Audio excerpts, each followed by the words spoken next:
Welcome back to the Hair of the Dog podcast. I'm your host, Nicole Begley, and today we are talking with a Hair of the Dog Academy student about her journey from starting her business in the fall of 2020 to a $20,000 month just last month in August. And she's doing this with a very unorthodox way about running her business. But that, I believe, is the beauty in having a pet photography business or a photography business in general.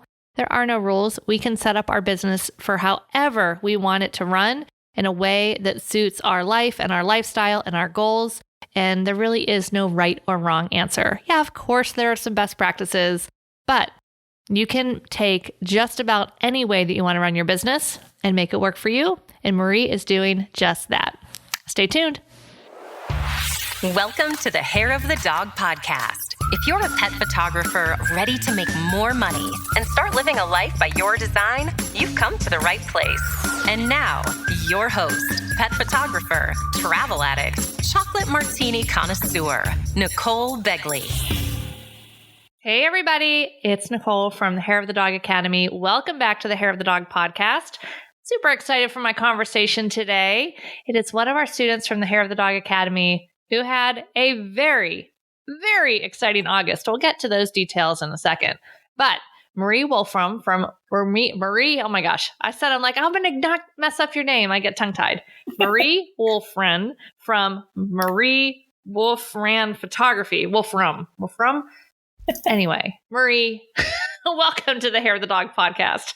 Thank you for having me. I'm excited to be here. Thank you. Of course. I saw your big announcement in the Hair of the Dog Academy community, and I was just like, oh my gosh, so excited. We need to get you on the podcast. But before we even get to that big announcement, so we're gonna tease it here, guys. You got to stick around. Tell us a little bit about how long you've been a photographer, what got you into pet photography, and all that stuff. How long have you been doing this? Yeah, absolutely. So I've got a very normal, backstory of I've had a camera for ever since I was a teenager, messing around, doing a lot of hobby stuff until I got into about my 20s. That's when I started kind of branching out and trying to figure out where I fit in the photography space. And like a lot of people, I tried everything. So I did portraits, families. I even dabbled in newborns and weddings, which did not take long for me to figure out that I did not want to do those. Like hard, no, pass, next. Definitely. But funny enough, the only things that I didn't touch during that time was real estate and pets. Okay. It never even occurred to me, but I have a long history in working in vet med as an assistant, and I just kind of did photography on the side. I never really even took money for it. There was a couple of people here and there that were like friends of friends. And I was like, okay, I'll take like $100 and just give you all the digitals. Right. It was very much a hobby until really COVID. But I'm gonna actually start the fall prior to COVID. Okay. In 2019. That's when I kind of had the thought of doing pet photography. And the funny thing is, I can't even tell you what sparked that. I don't remember if somebody suggested it to me or if I happened to just see something about the Hair of the Dog Academy itself. But something gave me that push and I started kind of dabbling in that. I had a friend that worked in rescue and she said, hey, come on out and let's get some photos. And then working in vet med, I offered to do some photos for a couple of my coworkers. And that was kind of where I initially started. The big turning point was when one of my coworkers actually had shown the photos from their session to another coworker, and I happened to be standing nearby. And that other coworker that was looking at the photos, she just started crying. Just thinking, she was just. And it wasn't even her dog, and she was crying. Exactly, and that was it. And she just started telling me about her dog that she had lost like a year ago prior or so. And it was in that exact moment that I was like, okay, I've got something here. I hadn't quite figured it out, but it was definitely really sparking, and that's kind of where I turned and started thinking that maybe I should stop just doing this as a hobby and maybe actually pursue something. Were you doing your other genres of photography for like as a business prior to this, or was it all just a hobby? Okay. Yeah, purely a hobby. Yeah. And then 2020 happened. Right. And because it was still such a new and fresh idea to me, even the thought of trying to do a business, I honestly kind of ran away from it. Right. I didn't touch it at all for probably at least 6 months. Okay. And funny enough, I completely detoured during that time, and I started doing like, I considered being an Instagram coach and all these like different online kind of things, which funny enough, that time period helped kind of build my business because I learned so much in like marketing and social media and things like that, that it actually really helped me when I came back around and said, I need to get back on the pet photography thing. Yeah. So I'd say I've officially been doing pet photography since like the fall of 2020 and officially started my business in May of 2021. Okay. All right. So that is not that long ago, which is pretty incredible that you've managed to build such an incredible, awesome business. So the teaser that we were alluding to before was Marie recently posted in our wins group inside of our Academy members section of our community that you had a $20,000 August. And that is incredible. I'm so excited and would love to just dive into that a little bit more. Was this by far like your biggest month, or were there some other months that you were like, oh, we're starting to get close? Or kind of what was that trajectory of, monthly income, not specific numbers, but from when you started? Was it like a slow burn, or are there fits and starts, or, where did this come from? Yeah. So funny enough, my year to date for 2022 is just over 50K.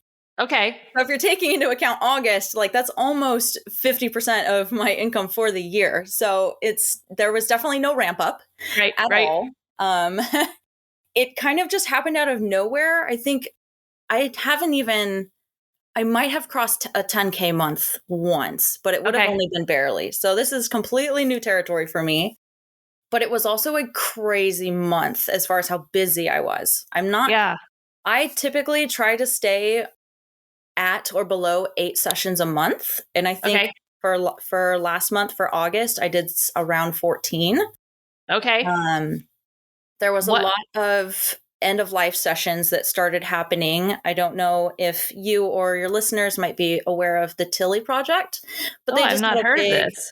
Yeah, it's basically around end of life sessions. The gal that started it, she ended up doing a like CBS special, so it got super popular all of a sudden. So then the requests for sessions started coming in really quickly. Right. So I had a lot of last minute sessions that just kind of hit all at once.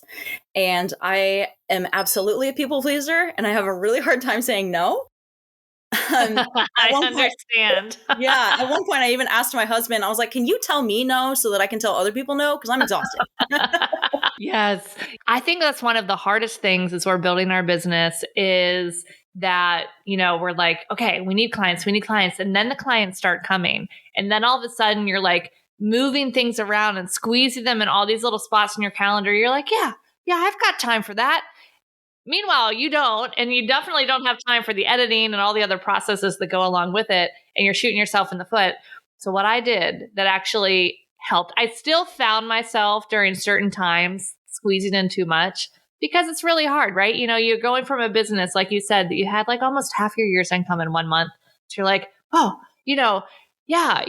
especially once your session average is $1,500, $2,000 or more dollars. You're like, oh yeah, I could use that much more extra money. Yeah, I'll squeeze you in for that. But then all of a sudden you've made yourself insane. So I actually used to put on my calendar, whether I had it booked or not, like I would mark down like my happy place was 6 sessions a month. So I would leave room on my calendar for 6 sessions a month, like session 1, session 2, session 3 through session 6. And as they booked, I would move a client's name into it. So then I knew it was like, no, once those slots are gone, even if we move them around, like I just randomly put it on a Tuesday, but we're shooting on a Thursday, like the spots are gone. It became a little bit easier, a little bit, to stick to my guns of, I'm actually full. But yeah, that's a challenging.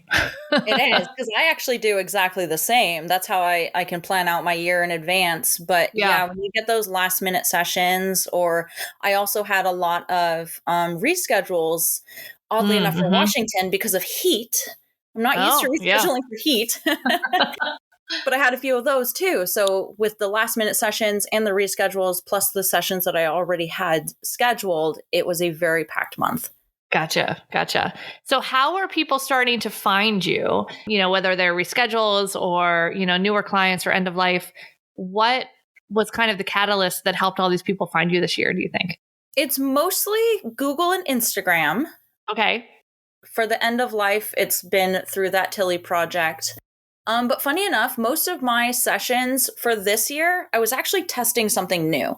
So last year, what I realized when I was going through kind of like the end of year, looking through how the year went, I realized that my biggest sales actually came from sessions that I just offered to people. So people that didn't even come to me, people that didn't even pay a session fee, but they ended up being my biggest spenders. Interesting. So I decided to really test that one for this year. Yeah. And there was a couple of events that I had participated in as a vendor and did giveaways for. And then, of course, for those giveaways, there wasn't just one winner. Right.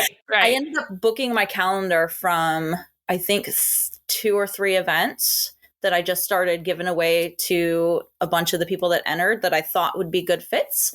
And so far, it seems like I've been pretty good at selecting those that are good fits. I've only had, I think, 2 people that just took the giveaway winnings, but everybody else has been upgraded. That's fantastic. How are you qualifying them, or what are you kind of saying to them? Because I feel like those are really good odds. So are you doing any sort of qualification process? Yeah, absolutely. Yeah. So I have a question on there regarding how they'd like to enjoy their images. Yep. If they win, one option, of course, being I just want the winnings. Yep. And then I have another question on there of why should your pet win?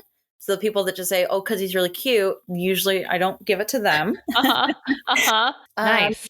And a lot of them I'm talking to as they're entering too. So there's a bit of that back and forth so I can kind of get to know them even right then and there. Oftentimes they'll ask me about pricing and I'll give them a really wide range because it is a wide range. Yeah. And I can usually tell at that point if they're like, ooh, or, oh, that's all right. Yeah, right. Oh, that's fantastic. So it's a combination, I think, of you being at the events and getting to talk to them in person. So you kind of feel out how they feel about this pet photography thing and throw out some prices and see the reactions.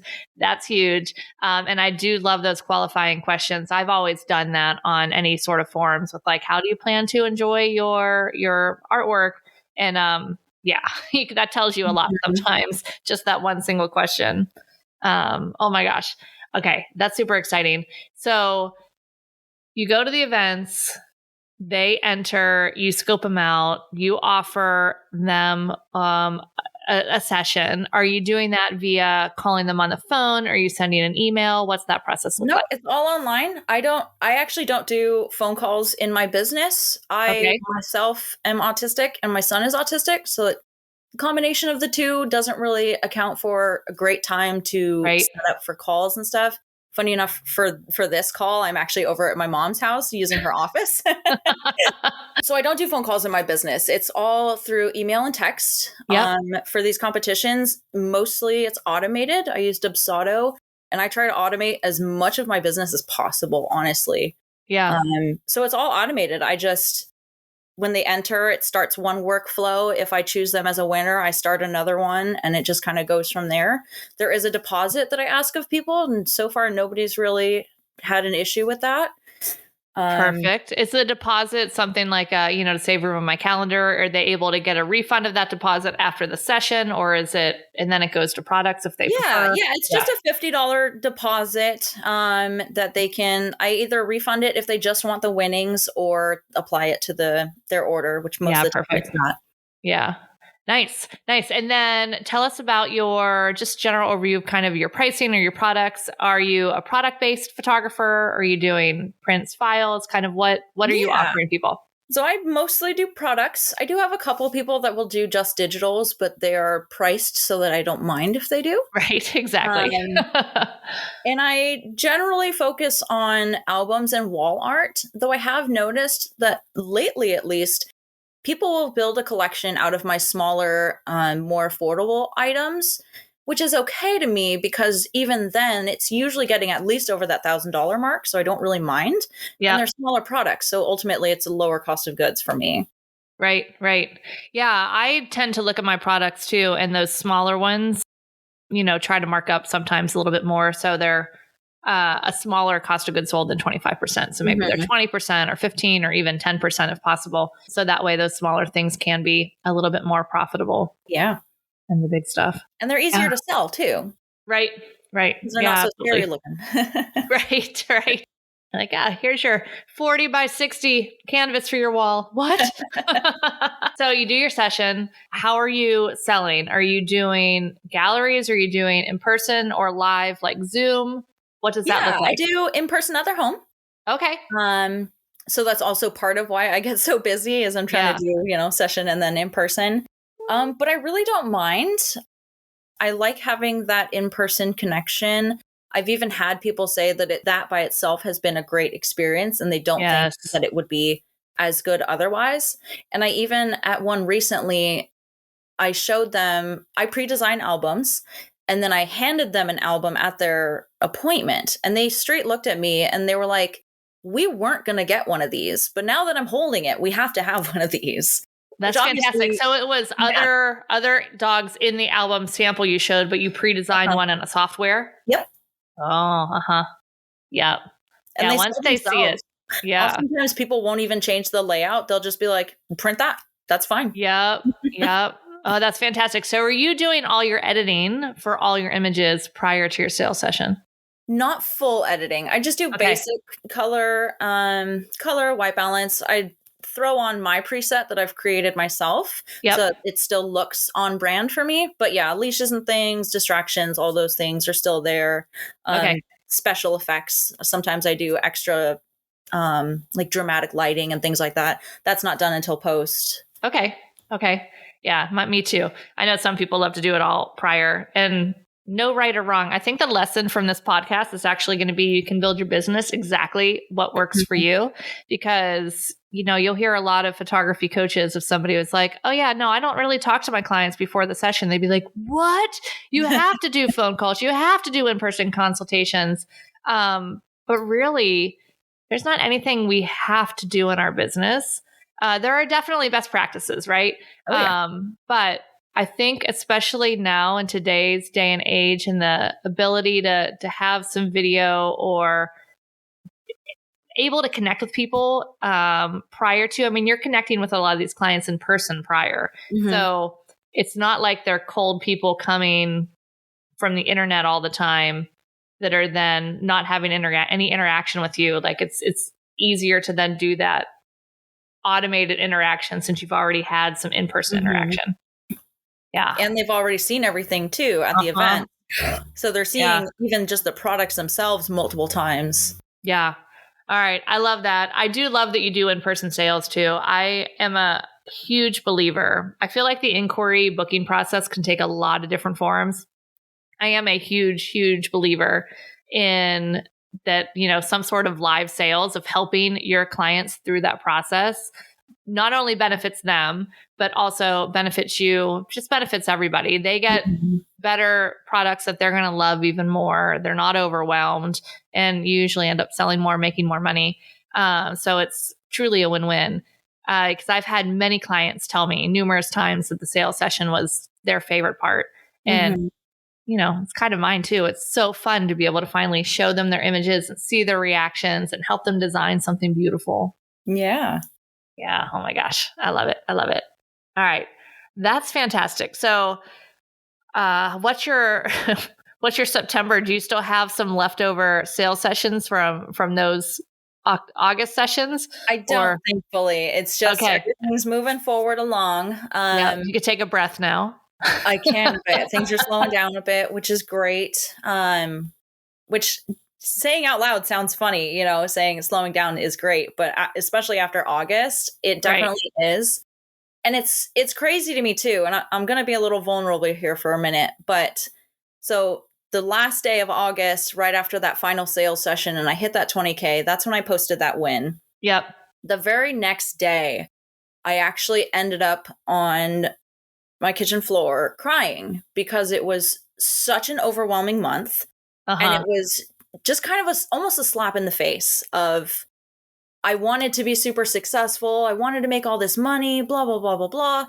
But the money's not everything. Like I barely saw my husband or my son last month, and I was constantly busy, constantly stressed, trying to stay on top of editing, ordering, making sure I didn't forget, to talk to people, things like that. And it was just so overwhelming. And yeah, it's funny to say that I honestly, unless it was in a different circumstance, I would not want to repeat that, honestly. Yeah. No, this is great. This is great because it's a balance, right? And we need to be really careful of how much, we always have these big business goals, right? And then we're like, oh, but at what expense?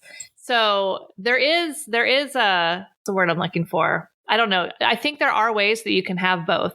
But my question for you is, did you make any sort of connection in your brain of, oh, wait, having a busier, more successful, more profitable photography business means that I'm going to miss out on my family? Like after that, but now looking back on it, did you make that connection, or do you have another way that you can possibly look at it? I'm definitely trying to reframe it because it's all still so fresh. Right. It's still something I'm rolling around up there, trying to figure out. But it's definitely something that my husband and I both have been, it's on the plan for when we're reviewing the year of trying to figure out that balance for both of us. Absolutely. He's exhausted too. Right. So while it's fresh in your head, I would actually look back on it and ask yourself a question of, how can I have that much revenue, but work less? So can I tweak my pricing to get, a higher per client average? Can I outsource some of the editing? What pieces of that client experience, were just too much that, had so much time needed for me? Like, how can I automate some other things or delegate, hire out, or spread some things out? Or when I get these inquiries in, how can I space things out a little bit better? So I think there's definitely some different ways you can start to look at, the success that you had, but start to mold that success into a way that also allows you to, do the important things in your life too. Like absolutely be with your family. On that note, funny enough, I'm actually currently working with Alex Kearns for business coaching. We're working through that. I have started using a photo editor more. Okay. So, I mean, I'm already kind of putting these things into practice and have been for the last month or so. And that's definitely, awesome. I'm looking forward to finishing working with Alex to see kind of where things end up. Yep. And then I've already told my editor I'm going to be using her a lot more. Yeah. I know that's one of those things that like the first time you use, you're like, oh God, oh. And then like it comes back, you're like, oh, okay. Why was I just, trying to avoid that for so long or feeling like it was going to be terrible? And oh my gosh, it's one of those things that once you start doing that, you're just like, oh no, I'm never going to edit a photo again, unless you really want to. I still find like if there's certain images, I'm like, oh, I want to do these ones, or I want to do this one, because for whatever reason, I really love that image. Then, but being able to have that ability to, when you are pressed for time, you can send it out, and then making sure, of course, you're priced appropriately so that, paying someone to edit is able to be paid for out of the profit from your sales without digging into your actual profit in your pocket too much. Absolutely. Yeah. Oh my gosh. I love it. So have you, thinking moving forward here,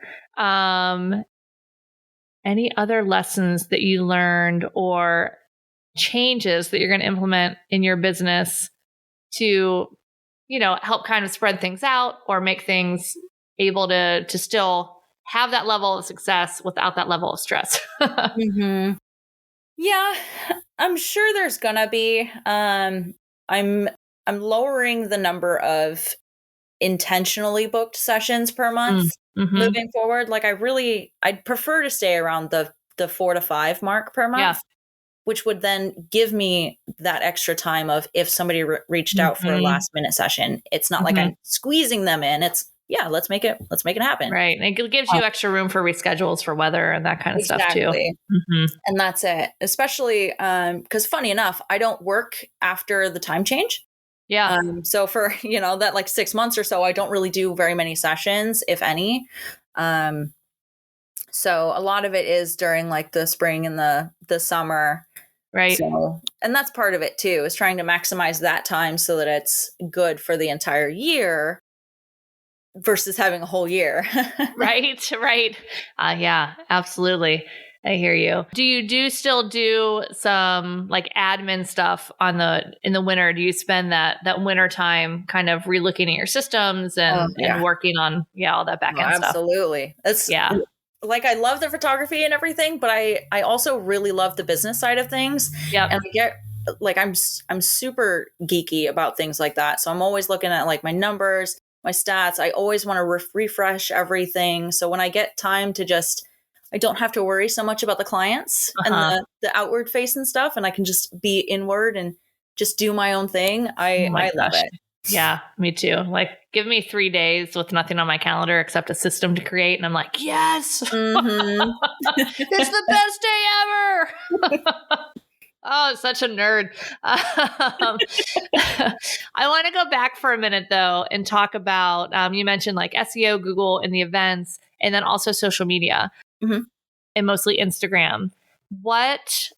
Was there anything specific that you were doing on Instagram that you think helped lead to getting some more clients from there? I would say being really consistent. So during like the winter and the early spring and all of that, I spend a lot more time on Instagram. Like during the summer, I'm hardly ever on there. Yeah. To like check in with people and stuff. But when I have the time and I'm really consistent, I'm really building relationships. So I spend a lot of time on other people's profiles. I react to other people's stories, and I just try to have that engagement and build that relationship. That's one of those things that I learned through like the Instagram coaching and stuff was building relationships, not just being a profile, but being a person. Yeah. And it's so easy because you can just heart react somebody's story and it instantly puts you in their DMs, or you can, make a funny comment about one of their dog's stories. And then you're instantly talking because who doesn't want to, have a little back and forth about their dog being silly? Right. I mean, thank goodness we're not accountants, right? Like DM, hey, yeah, it's tax season. Like, yay, great, get out. That's so funny. It is true though, that relationships, whether they're the digital variety on social media, which again, it's social media, so we should use it to connect, or creating relationships in your local market. I mean, that really truly is the key to a successful, really any business, but especially photography business. And you were definitely doing that at the events, doing that on social media, doing that through the connection to the end of life stuff where people see that and, realize that you are part of that too, or you offer that again. And it just, I don't know, I think it gives them like, oh, this is important to me. It's important to this person too. And then you have this immediate mutual connection.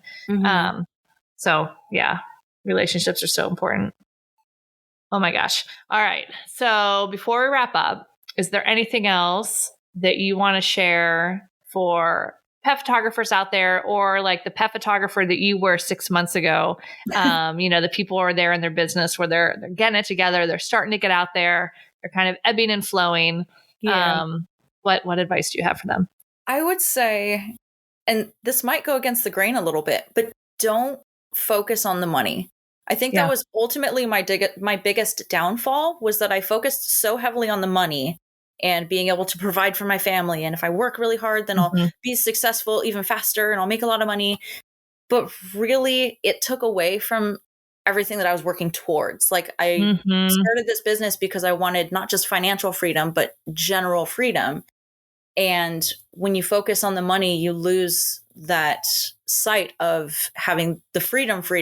And honestly, like, I didn't work to have that $20,000 month. Like, it just happened. Right. And it was honestly when I stopped focusing on the money so much that it just kind of happened, because I ended up having a couple people pay off payment plans early because they couldn't wait for their photos, and a bunch of little sales that I didn't even realize how much it was adding up until I looked into Dubsado, and it was like, you're almost at 20K. And I was like, excuse me? It works the same way when you get your credit card bill at the end of the month. You're like, wait, how is it $3,000 when I didn't spend anything over 27? Little things add up. And I think that's something that a lot of people could use hearing, because I'll even see in some photography groups, oh, people are buying my small album for $1,800 and I'm not happy with that. And I'm like, if somebody spends $1,000 with me, I'm plenty happy. Yeah. Don't focus on trying to get the big numbers, and just build relationships with people. Even if they're spending small, if they spend small every year, it's fantastic. Yeah. I have a client that comes to me multiple times a year, and she only buys a thing or two, but I get to see her all the time. Yeah. Yeah. I love that. The relationships and focusing on the service and not the money. I think that's one of the quickest ways to actually kind of repel clients, is when we are so focused. And it's a weird, energetic, like, just non-physical thing where you're just like, you have this, you're approaching your marketing or your emails or all of your things from this energy of like, I need clients, like, I need to earn money, I need to do this, I need to do that. And it's like this energy of lack because you don't have it, because you want it so badly. Where instead, if you can turn it around and focus on, all right, what do I want to do for my clients? I want them to create beautiful artwork that like feels their heart and soul and they love it. So if you start to approach your marketing from like, I'm just trying to reach the people that will love this without focusing on the dollars, I think that changes the energy of what we're putting out there so much. And, I think it makes a weird, huge difference. And it sounds so like, it shouldn't matter. You know what I mean? Like, right. I should just tell me what to do. Like, just tell me, give me this marketing strategy and I follow the steps and then boom, I have clients. But I think there's this non-tangible piece of it. And I think you hit the nail on the head. Exactly what it is. I mean, my business hasn't been more successful until I started just handing out sessions, essentially, with all the giveaways. Yeah. Like, I think I've had 4 or 5 like actual people who reached out and paid their session fee, like normal inquiries. Yep. This year, they've all been giveaways. Yeah. Yeah. Yeah. And it's the energy of giving that giveaway and what your intention of it is. And yeah, it's fantastic. One of the ways I think people can, numbers are important for sure. We need to look at our numbers. We need to look at our session averages. We need to look at our cost of goods sold and make sure that we're making some money, because we are running a business. Oh, absolutely. So don't ignore the numbers. But when you set your goal, maybe your goal is, I want to photograph 20 dogs this year. I want to photograph 70 dogs this year, whatever it is, and focus on the actual individual clients instead of focusing on the dollar amount. I know I do that for both my photography side and the hair of the dog side of just like, I can tell the difference when I'm focused on, we need to make this much money versus, I want to serve this many people. It just has a whole different result. And quite frankly, when you come at it from, I want to serve these people, it's a whole lot more fun. Absolutely. Yeah. My entire process is service. You do the sales at the very, very end. Yeah. Yeah. And if you've been serving them all through, it's not even sales. It's just you sitting down with them and helping them. It's you assisting them on how they're best going to enjoy it. And They love it. Yeah. And that's even what I tell my clients at the beginning of their ordering appointments is I straight tell them, I'm not here to sell to you. I would love for you to buy all of your images, but my goal is for you to get what you love and what you want. Right. Not what I want you to buy. Yeah. Yep. Oh my gosh. I love it. Oh, thank you so much, Marie, for sharing your experience. I think this will hit home for a lot of pet photographers out there listening. If people want to connect with you, if you guys enjoyed this, reach out to Marie, let her know that you appreciate her sharing her experience. Where can they find you on the internet and the interwebs? Yeah, mostly Instagram, especially as we start heading into the later part of the year, or emails. I'm not really on Facebook a whole lot. I have a Facebook, hang out in groups and things a lot, but I'm not really on Facebook a whole lot. But yeah, if anybody wants to reach out in the DMs, either Facebook or Instagram, or if they want to send me an email, I'm always happy to chat. Awesome. What's your Instagram handle? It's just Marie Wulfram Photography on all of them. Okay, perfect. Awesome. Thank you so much, Marie. We'll have those links in the show notes too. Thanks so much for being here with us and sharing your experience. And thanks for having me. Of course. We'll see you around the academy. Bye, everybody. Have a great week. Thanks for listening to the Hair of the Dog podcast. This was episode number 160. If you want to check out the show notes for access to any of the resources that we mentioned, simply go to www.hairofthedogacademy.com/160. Thanks for listening to this episode of Hair of the Dog podcast. If you enjoyed this show, please take a minute to leave a review. And while you're there, don't forget to subscribe so you don't miss our upcoming episodes. One last thing, if you are ready to dive into more resources, head over to our website at www.hairofthedogacademy.com. Thanks for being a part of this pet photography community.